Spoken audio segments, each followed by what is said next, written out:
اس ملک میں تنخواہیں چاہے وہ پریزیڈنٹ کی ہو یا پرائم منسٹر کی ہو یا وفاقی وزراء کی ہو یا اراکین پارلیمنٹ کی ہو یا 22 گریڈ کے سیکٹریوں کی ہو، اس سے نیچے کی جو بیوروکریسی ہے اس کی ہو، یا فوج کے جرنیلوں کی ہو یا ان کے دیگر افسروں کی ہو، اس پہ آج تک کوئی اصول بنایا ہی نہیں ہے ہم نے۔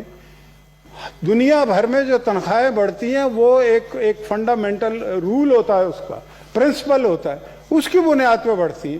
مثلاً ابھی صدر صاحب کی 2-3 مہینے پہلے تنخواہ بڑھ گئی ہے، 9 لاکھ کے قریب ہو گئی، 8,79,000، ٹھیک ہے۔ اسی طرح سے ججوں کی تنخواہ بھی اتنی ہی ہے، اور اس سے بھی زیادہ، بلکہ ان کی تو 8 لاکھ سے زیادہ پینشن ہے۔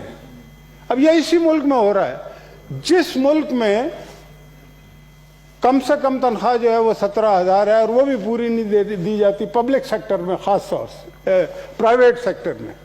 پبلک سیکٹر کا بھی برا ہی حال ہے۔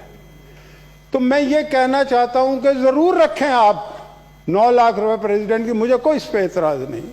پرائم منسٹر ہاؤس نے بھی، پرائم منسٹر صاحب نے بھی یہ کہا کہ میرا گزارا نہیں ہو تو ان کی بھی بڑھا دیں، مجھے کوئی اعتراض نہیں، باقی لوگ وفاقی وزراء کی بھی بڑھ جائے۔